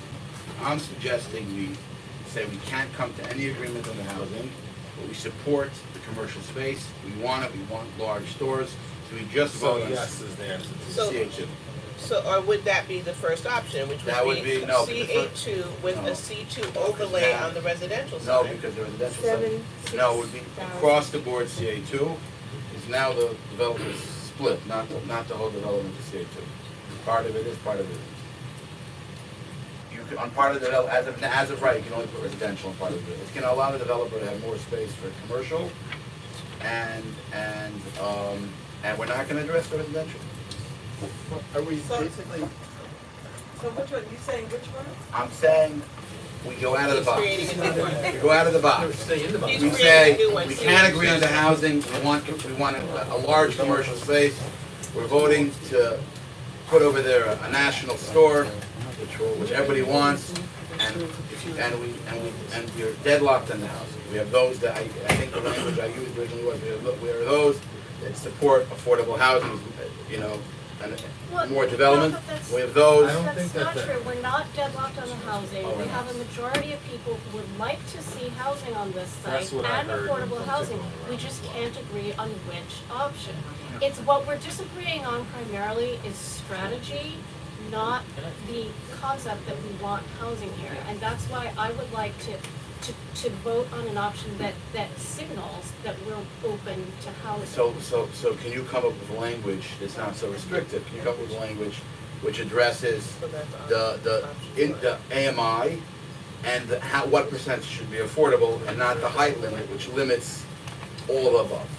Well, that's your opinion, Jakob, that's not my opinion. My opinion is that we can do this. 9 with a floors height is what is 9, is our 9 6, floors could be up to an R6A MIH, which is, which is doubling the existing density of this site. Is there a motion on the floor right now? If there is, let's vote on It's a little that. confusing. Fair enough. So And then- Jakob's and then motion move to is, another. Jakob's motion is to rezone the entire site for all commercial, no residential housing. no, that's not my motion. The motion is that we support the whole site, we support CA2, and we take no position on the residential. We take no position on the deadline. The effect of that is saying that we want to rezone the whole site. No, it's not. The fact is saying, Crystal, we can't agree, do what you want. It is. Well, no, I don't agree to that. No, that's a no for me. Not do what you That's want. you're doing. I Do what you want, think then that's that no. the wording would be crucial, because I agree with what you're saying. I think we could say, we want this commercial, and the options that we have are not good enough in terms of affordability, and that's why we're saying no on that. But I don't think anybody on this committee is saying that we don't want more affordability. We just my whole position is we don't have even an option of the type of affordability that I think we need. So I just happen to be. Right, so under the current So options, Esteban, is let you me oppose ask all you- options. So Esteban, let me ask you, what would you like to see in I'll terms let of you know. the I'll see you Because if tomorrow. you can tell us what your ideal is, you put it out out there, and then we'll work on figuring out how to enforce that. So, well, I mean, the reason that I say no rezoning based on MIH specifically is because every MIH-based rezoning anywhere in the city has displaced people in the area. So that's the baseline that we have right now. And so that's why I say no, because until we have something in front of us that can guarantee that that's not gonna happen, or that we can have some sort of example of that not happening, I'm not gonna do an affirmative vote for something that's gonna displace a neighbor. I just can't do it. So could we say something like, any housing that's added needs to be affordable at, right, a certain Yeah, I mean, you could you could certainly say, it has to be affordable, well, this is why I was saying the rent burden thing, because I think it's a lot more clear to say, any housing has to be affordable to the point that the rent burden is not gonna be above 30% of somebody's income. That's a standard. Okay, let's have that in. So those are different numbers than AMI, but we don't really have a whole lot of tools right now to be able to, yeah. So you're saying that you're agreeing with me, but you're adding a amendment that. No, I'm just saying, because you said we have no position, but I don't think that's true. I think we have a position, it's just that we don't have. You're saying the affordability you want doesn't exist, but if they create it, you would support it. Correct. Okay, So would you then we have no support, so position. essentially you're asking for 100% affordable housing. Would you support anything less than that? Just because I think it's highly unlikely, we're highly unlikely to get that, because it would have to be subsidized, and, I don't see a willingness to subsidize that much affordable housing in a high rent area, because what the city has said is they want to reserve subsidy for the lowest income districts. And this is an area where they expect the high income units to cross subsidize. So I just, I hear what you're saying, and I would like to do what you're saying, I just, think that the city is not gonna agree to this, so would you accept housing if it was less than 100%? Well, I mean, it is going to be that, like, we already know that, right? Like, that's what's gonna end up being, so it doesn't hurt to ask. So what can you rephrase your amendment? Maybe we could agree on this. Either if we're giving, what are you suggesting we add to the motion? No, I just wanted to change the language of saying we have no position, as to change it to say that our position is that we need much more and deeper affordability than what we're being offered, or what the current law allows. So how much more? How can we? No, I don't think we need to say how much. I think that's valid. Let's do it. Yeah, I mean, I think just saying that because that at least says what Crystal will have in front of her is something that says we want much better affordability than what you're offering. We want this commercial thing. This is where we start. Boom, let's go. Let's move. Come on. Okay, so, I mean, to go back to Teresa's original motion of the 8A MIH with 50%, right? So the 50% is not, of units being affordable is not good enough for you. No, 50% we're not going. You mean Can 50%? we're not going into going that back to stuff. the We're C- just At trying- 40%. Yeah, I mean, I'm not I can't do like an analysis of Yeah. affordability like that. Esteban, Can I- Thank you. I think what Esteban suggested makes sense. I think that is a consensus position that we can't do any sort of like deep technical analysis is beyond, I think, our skill set, certainly at this moment. See, So can I put that to the motion forward for a vote and we can vote on that? Does I have a second? We're already, Oh wait, I can say. Yeah, can we vote on this now? Okay, So let's Recapitulate what was taken. The motion is that we agree on CA2 across the lot because we want this large commercial We need space. commercial and that's. We could not agree on residential because we want more affordable that's more. So I think the way that I would phrase it is not even as a negative, but say we agree on the commercial. We do not have consensus on affordability because we want more than what we need. All right, Great. beautiful. Let's vote. I'm not gonna also, Give it I'd the like to amount also, of market I'd like rate to also amend that development in our to community. add that we still want the overall 9-story peak. I'm not gonna vote for that. Because then you limit, it's like you're doing, it's all interconnected, it makes no sense. What Esteban's asking for, you need more than nine stories, and what you're asking. Well, you're doing your own technical analysis there, Yaakov. whatever you want, so we're gonna. I will, just. Let me call my wife and send her there for a few more hours. Just to be clear, my concern is always gonna be affordability. I live in an apartment building, so like my concern is not gonna be in terms of height, but I respect the folks that are in the area that is a concern, but just, it's definitely a concern, but from my perspective, like, it's the affordability, that's. So let's go forward with that we're agreed on the the entire site being commercial. CA2, right?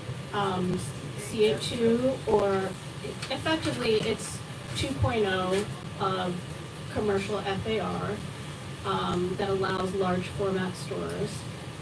And on the residential, we want to see something with deeper and greater affordability than MIH with a 9-story overall height limit. Okay, so let's go around the room and vote. Mr. Thomas? I'm a no. No. No. I'm a no unless No. you take it when I'm still. Teresa? Yes. Nicola? Yes. Esteban? Yes. Yes. I know. Yeah, sure. Okay, so 1, 2, 3, 4, 5, 6. The motion carries. Okay, we got a resolution. Okay, does anyone want to? Okay. Wait, did that?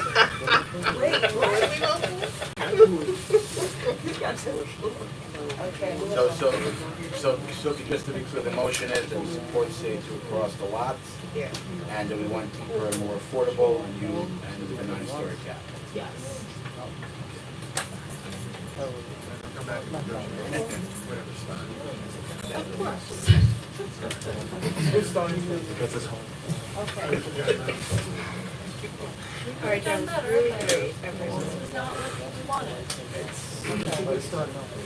It's something for us to start. Yeah, we're not going to decide. Fix that Okay, Can we so put the on next, could we put on the agenda for next time? I can break the information on the creating a nonprofit and all that stuff so that we can Absolutely. actually be talking. Yes. I just want to make a comment here. The last two meetings ago, we had a developer here who asked to change the size on Albany Avenue.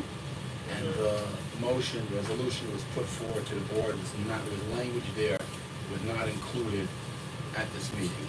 And I know we spoke, we tried to fix it.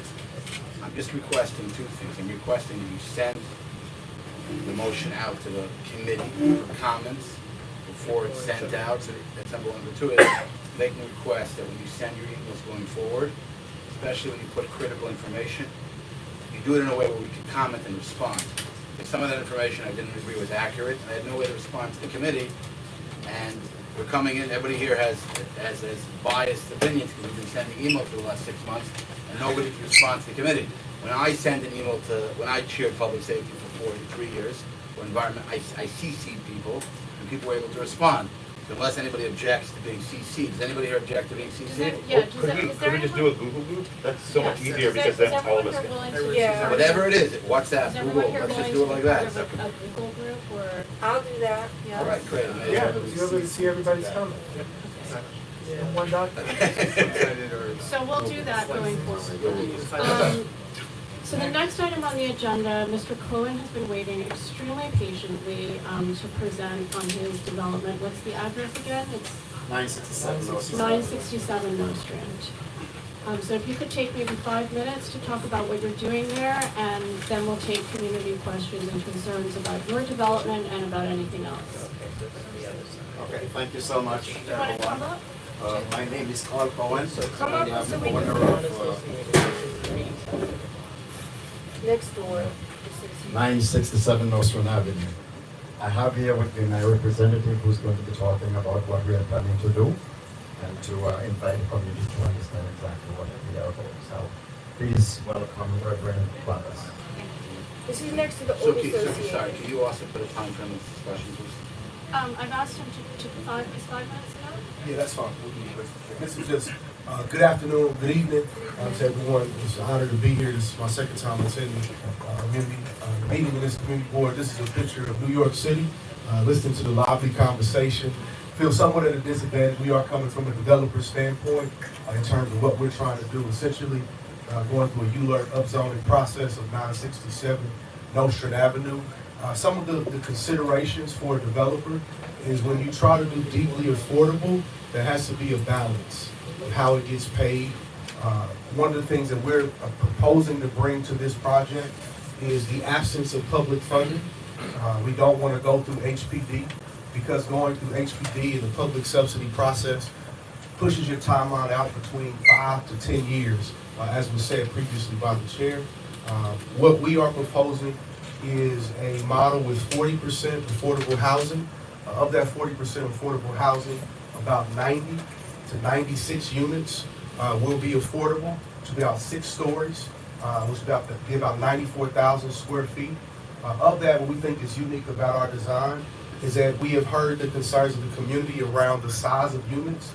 So we're talking about up to 30 to 36 units that are 3 bedrooms with an average between 1,100 to 1,300 square feet to ensure that they're large enough. About 36 units of 2 bedrooms with a mix of studios, 1 bedrooms as well. Potentially up to 210 parking spots that could hopefully relieve some of the parking pressure here in the community. Is this in the building? Excuse me? The parking spots? Yes, sir. 967, where we plan to use the subterranean parking. So in order to achieve that, some of the other, I think, advantages, Mr. Cohen has been very adamant about Clove Road being used as a plaza or community pavilion that would be accessible. What we are proposing is, again, a mixed-use mixed-use building that would be anchored at the bottom by community facility as well as commercial space. The community facility and commercial space would be about 24,000 square feet, give or take. Then on top of that, what we propose is floors 3 through 8, being that 40% affordable housing, again, with the strong emphasis on the 3 bedrooms to support families in this community.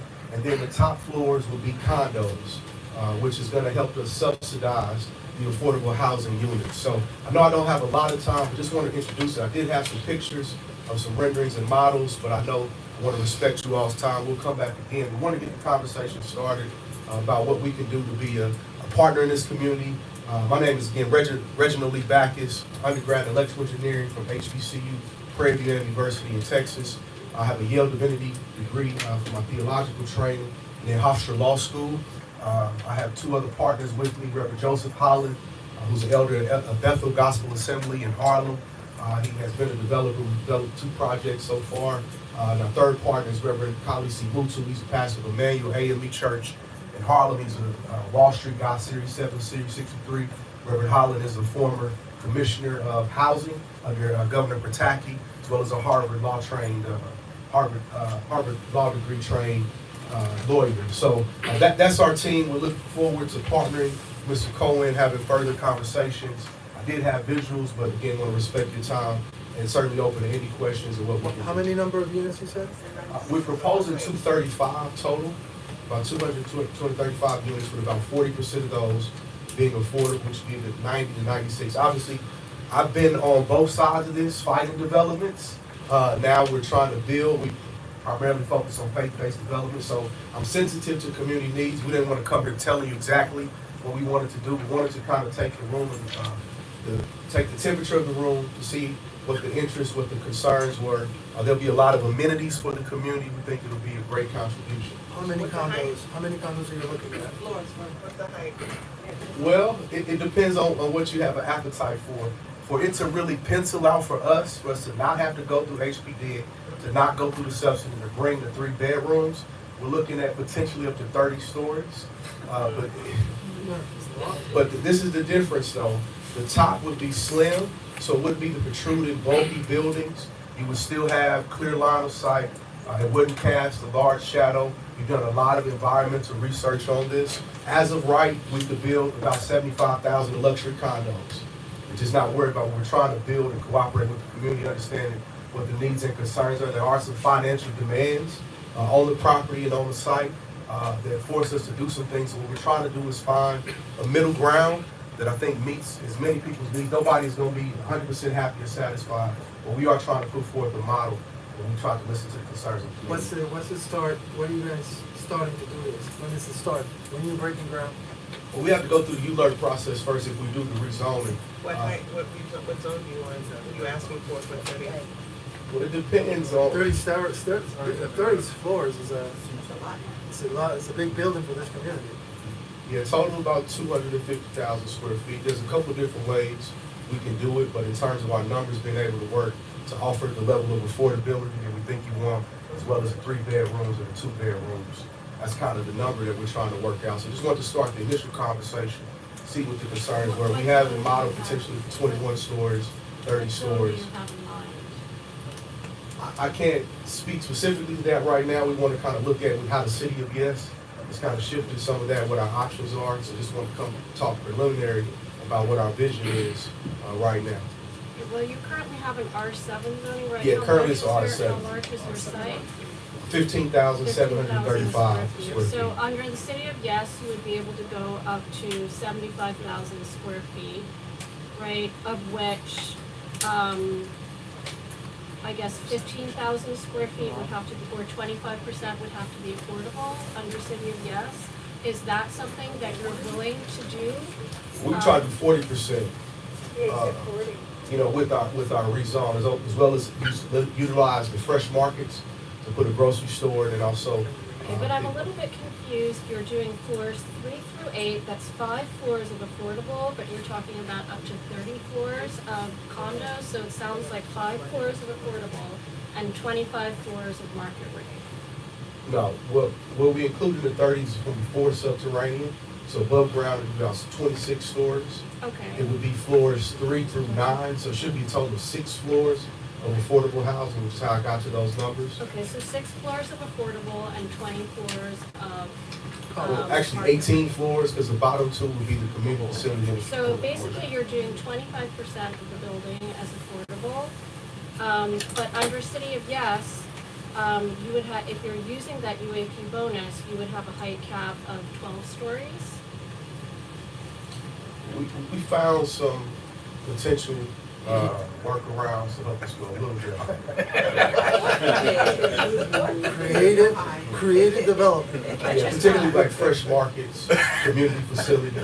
So The fresh market was, I mean, like we just spent years going through this with, like, to maintain the supermarket that was already there, so it seemed weird to put a. We need a lot of supermarkets. Another one, but that's right next door. I'm not sure if you're using the UAP quality housing option, I don't know that you would get as large of a community facility bonus. What I know that, what has city planning told you how much of a community facility bonus you would get? I think in our current model, again, it's I think 12,000 square feet for the community facility. So that sounds like basically 1 floor. So maybe you could get from 12 floors to 13 floors as of right. So I'm just wondering, why would we give you a rezoning at all if we're getting exactly, in terms of affordability, you're getting exactly what you're giving us? Well, I think it's the difference when we're not getting public subsidy, and then in that model, we'd be able to put a lot more 3 bedrooms. No, but under the UAP option, you're not getting public subsidy either. You're getting subsidized by this density bonus. I think. Numbers may not work. Yeah, I would bring the architect back again. This was just an introductory meeting to kind of talk about it. We could talk about the specifics of it. We've done analysis. We have talked preliminary to HPD as well as city planning. They've seen this model and this plan, and they didn't push back. So I don't have the architectural level of technical expertise. Thank you. And also, Mr. Cohen has a vision for a museum. It's about this. We'll be getting a full presentation at some point. Absolutely. Just want to come listen to this meeting and hear what some other concerns and interests are. We've had conversations. We didn't want to do it without talking to the community. No, this is good. This is. Want to show us? Want to show us your tower screen? Well, I have it on a USB, I can wait till the other part goes from there. I think it's uniquely designed. There's a lot of green factors and elements. I think it's worth at least looking, seeing before you close the door. Can I say one thing? Not about this And also the development. museum. We love Carl Cohen. He's been around forever. He's been an amazing support to this community, and we love him. Very much Thank you so. so much. Thank you, Carl. He's head of The our addition that I would like to bring 71st to the Police community is a Precinct. museum on the first floor. So that's also a part that I would like to address. And also, Grove Road will be a state-of-the-art plaza for seniors and people in the community to come and sit and have coffee or watch a movie from the back of the building. We are getting a stone, I'm getting a stone from France to commemorate the soldiers that got killed there. And in the back of the building, I'm doing a small memorial, similar to one at one World Trade Center to commemorate the soldiers that got killed there. Stone And from, of stone course, from where? this Where is you a bringing the stone community- from? France. So this is a community, I'm a community person, so I'm going to make sure that our affordable houses is what it is. I've been giving back to this community for 25 years. What are you So gonna when do? I say that, that's what I mean. Carl, what about Clove Road with that development next door? How are you gonna have room on Clove Road? Can you get Clove Road shut down? Grove Road will be shut down, there will be no through traffic. Isn't there a parking lot coming out of the new development? My parking lot will be in from Nostrand Avenue. So where are they gonna park? The parking lot in On the Clove. building, yes, we have. No, but there's a new development going up there. The other building. Does anybody want to tell Carl how long 962 Franklin took going through their rezoning when they started out asking for a 40-story 6 tower? years. I think we should save it for the next meeting. About 6 years. Okay, how about we just schedule his next, Yeah, come back, it sounds wonderful. just a year. Are there any other comments, questions from the public? Thank you for coming so early in the process. We look forward to it. Yeah, we appreciate it. It's good. We can see the picture? Can I wanna see the And any other, yeah, Should put it on your let's see the, laptop. let's see the rendering, and if there are any other questions or comments from the public, please raise your hand. Yeah, sure. Yeah. Yeah, a lot of people can't. Nostrand Avenue forward. Yeah.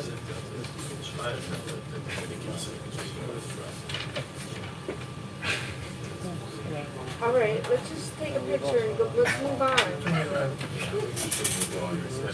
I think, There's a lot of people that want to speak.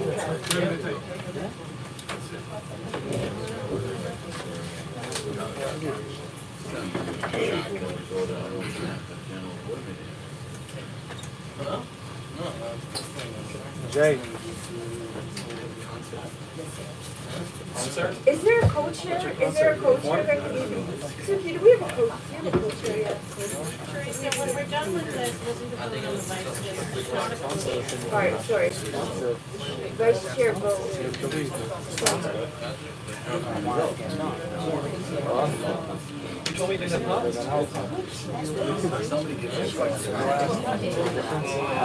Doesn't make a difference. I'm leaving too.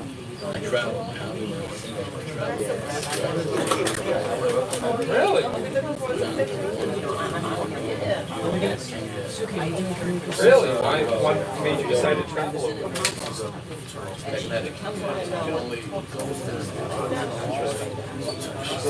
That was a museum, this is kind of a meeting site now, it's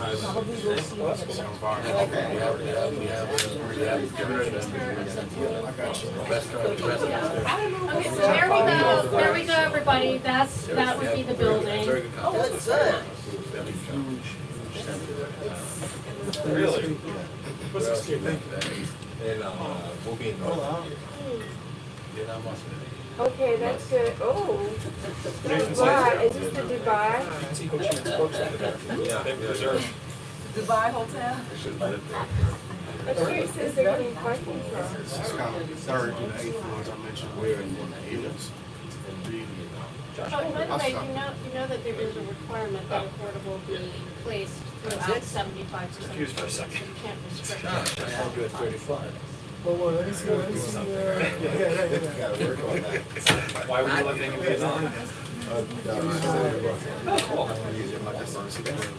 This is 2 bedrooms. It's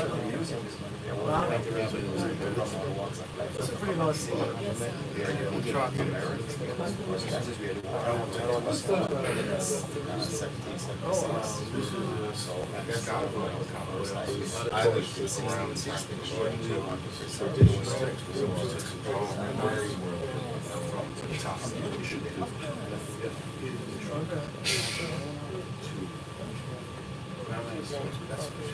So go back to the model, I want to see what the top floors, where the condos are. So this is all condo, where's it up here? Condos are at the top of the pyramid. Okay.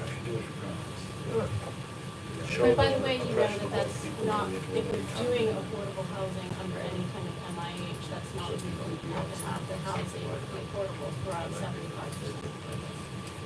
So just want to make sure. Very nice, not affordable, thank you.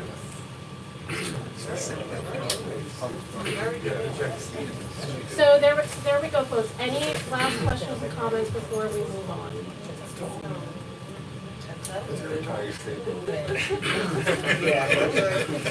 Midtown comes to Brooklyn. Central Brooklyn.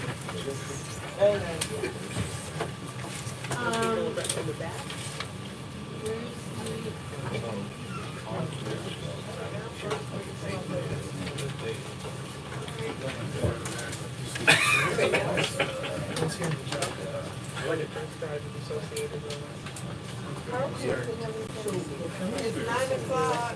Yeah, we have, Suki, we have somebody from the crowd, I think, that want to, say So- something, we can. Do we have other community concerns? Yeah. Other community concerns? Yes. About anything, right, Suki, about development or about anything? About anything. Jay? Okay. Or just, Suki, 3 minutes per person, right, not more? What? 2 minutes at this 2 point. 2 minutes. No. This is my first time here, I just want to make a quick comment. You guys, we should have a clock here, because you guys are throwing numbers. We're putting you on 2 minutes, we have you. I'm not sure you guys are accurate with your 5 o'clock. I will time the 2 minutes, go ahead. Bigger clock.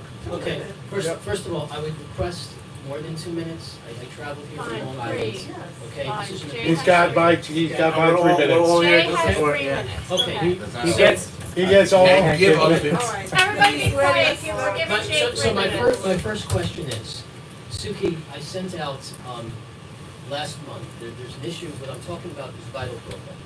Vital Brooklyn is a project, it's on Albany and Clarkson.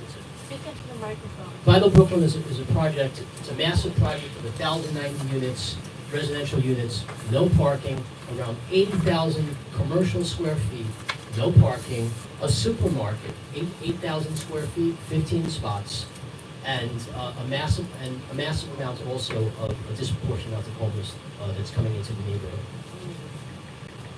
If you remember the Bedford Armory, the community had a say.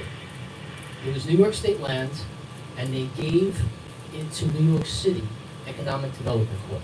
And when they did give it to New York City Economic Development Corp, there was a ULURP process, we were involved, and the community got to have a say and object. And they built luxury, and the community objected. The same thing is happening here, but instead of giving it to New York City, they learned their lesson, and they wanted to take away the voice of the community. So what they did is, they gave it to New York State Empire State Development Corp., which is a New York state. There's no ULURP, and there's no city council opening. And I've been spending the past 3-4 years trying to oppose it in some sort of way by even having a resolution. So how do you have a say in it? Attorney General Letitia James has to approve this project. She was here on the homeless shelters, and she said, I'll be with you all the time, I'm here and everything like that. She has to approve this project. She should come here, we should get her opinion of what she has to say. She is an involved party, according to environmental law. Because her agency has to approve it, she has to issue findings. But she's not involved with the process, and nobody is pushing it. But she is an elected official where you guys can ask her, don't approve it or approve it. This community board disapproved the project in June. They voted it down. They said, look, based upon the parking, Benny Rosenberger made it, and the community board said 1,090 parking, 1,090 residential units. Not one parking spot, it's too much. The neighborhood where it is not close to the subway, Albany and Clarkson. You have a lot of people there who have cars and rely upon them. And there's gonna be a parking apocalypse that's gonna happen. 1,090 residential units, no parking, 80,000 square feet, no parking, plus a supermarket. And what's gonna happen is you're gonna have displacement. The homeowners, they have one spot, but in a family that's intergenerational, that other spot on the street, that's a problem. That goes to quality of life. There's other people who are renters. The renters who have cars, they're out of luck, okay? And there's also kids. 10 seconds. Don't cut me off, please. Okay, there was a lot of time over here. Let him speak. Let him speak. With all due respect, you come here once a year. I sit through this Let me just continue this. I'm sorry, yes, okay. You know, it's a shit, we gotta stop this Jew on Jew violence, don't we, guys? Thank you very much. Let me just continue this. Please. So you have, there is a legal, listen, in East Flatbush also, there's a lot of, it's basically, it's a majority African American community. So if everybody's talking about black and brown issues, there's gonna be issues with the a lack of parking and everything else. So how do you have a say? How do you have a say? It's New York State. Everyone's just say you don't have a say. Esteban and Suki, 4 years ago I brought this up. And I said to you guys, is there a way that we could possibly do something? Both of you guys were very nice and said, if there's a way that we could possibly have a say, let's do it. I was shut down, I was muted and everything like that, here and in other places. I have a way that you can actually have a say. Here it is, it's actually in the Uniform Development Corporation Act. It's section 14B, which specifically says that, and I submitted this to the ULURP committee 2 months ago. I constantly sent emails. It is a shame if nobody read this, okay? But what's going on right now is you now have a voice. According to section 14B, and it specifically says this has to go before the city. If you have real property of New York City, real property, and New York City has to sell their own real property according to the Uniform Development Corporation Act, section 14.2, then it has to have a city council vote and a hearing on 10 days' notice. Now, many of you know when there's a city council vote, member deference. It follows the local city council person. That's Rita Joseph, okay? Rita Joseph has veto power on this. According to this, I contacted Rita Joseph's office, and and they sent it to their lawyer. 2 months went by, and nothing happens on that. But I do compliment Rita Joseph because they at least tried, and they're in the process of it. There's an absolute right of the community, to have a city council vote and a public hearing because there is. Jay, what are you asking? Let me just finish. Let me finish because I want people to hear this. Because there's a real property interest in the deed. The deed has what's called a right of reverter. The right of reverter basically is a real property interest, according to the city charter. It basically was New York City gave the land to New York State in 1910, when it's no longer used as a hospital, it goes back to New York City. That's real property. Because there's a real property interest in it, even though New York State law supersedes all laws, and they can do whatever they want, when it comes to this New York City interest, which is a real property interest contained in the deed, they have to give, Yaakov, excuse me, Yaakov, please. They have to give this community, according to section 14.2, to get rid of the right of reverter, to extinguish it. This has to go before the city council with a hearing 10 days prior to. I asked Dante, okay, there was a letter sent in from Menachem Mapur, one of my friends who's a resident, okay? I live in Long Island, okay? I'm an advocate here. I'm a former property owner here on Schenectady Avenue. Menachem Mapur requested the New York City Law Department and said, is there a right where basically this has to go before the city council? 2 months ago, no response. Okay, so Jay, what are you asking? So what I'm asking you guys to do is I want you guys to tell me, to look at the committee and to tell them, okay, you know, Suki, you're an attorney like me, you went to a top tier school. Yaakov, you're very good at Robert's rules. The community voted this down. Tell me, based upon this, where you've had it, how do you propose, when we're being ignored, how do you propose that we now give the community their right according to law. Number one, Crystal Hudson. Crystal Hudson is on the land use committee. She's a city council person. Crystal Hudson, if you're here, come on down. Crystal Hudson has to come over here and say, is this something that has to go through the land use committee and a city council vote? That's Crystal Hudson. I requested from Crystal Hudson. She never responded. Jay, tell us what to do. She never responded.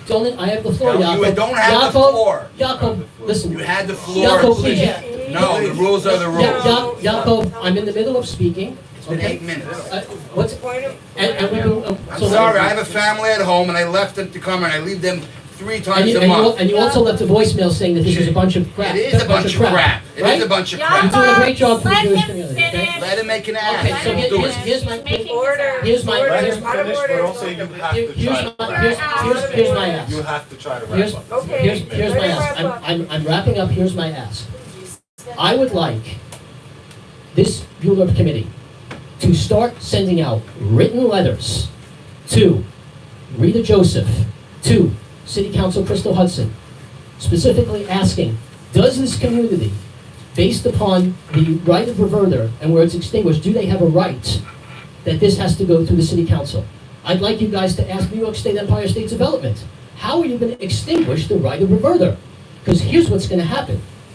They're going to put this, they're not going to tell anybody, they're going to put this in the city record, which is some baloney website, you're never going to see it, they're going to have a City Council vote that you're never going to know about on 10 days' notice, and you're going to lose the opportunity to go to Rita Joseph and say, we don't want you to vote for this project, it's killing the community. So okay, let's send a letter. All right? Let's send a letter, that's what you want? So, Motion to send a letter. Okay, Jay, I get it, I get what you want.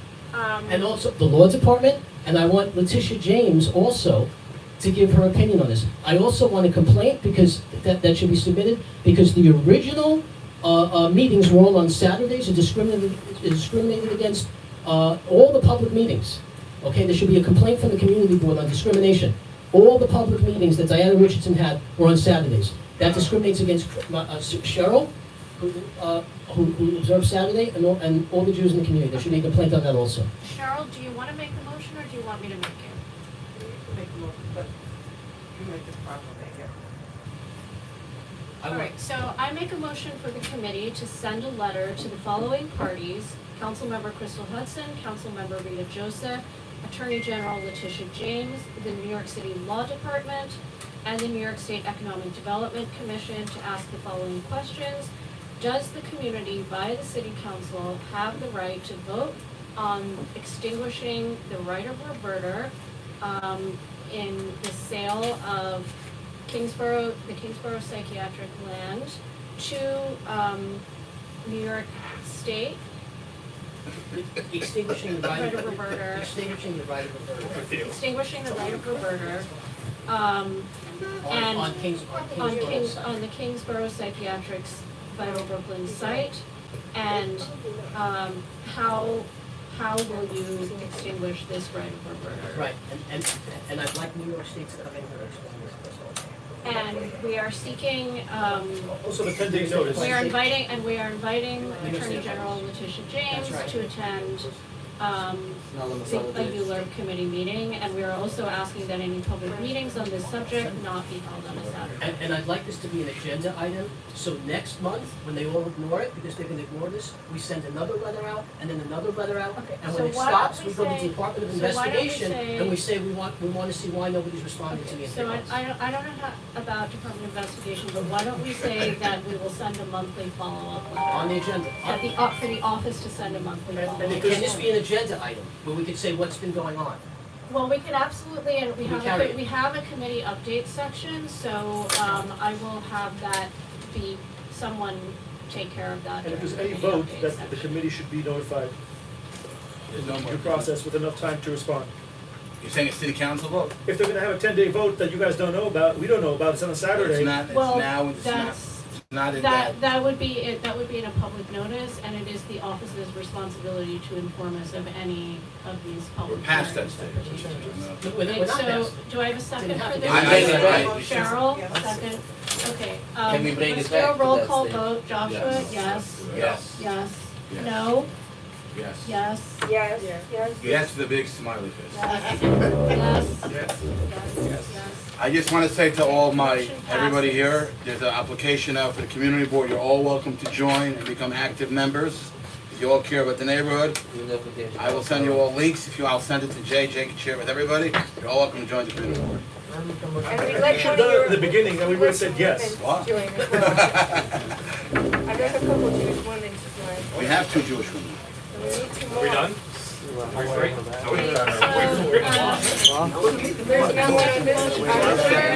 Nobody objects?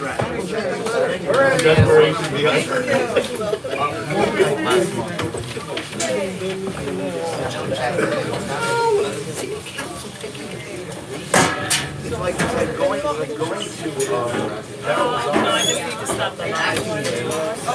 that you also wonder, shouldn't it build a supermarket last?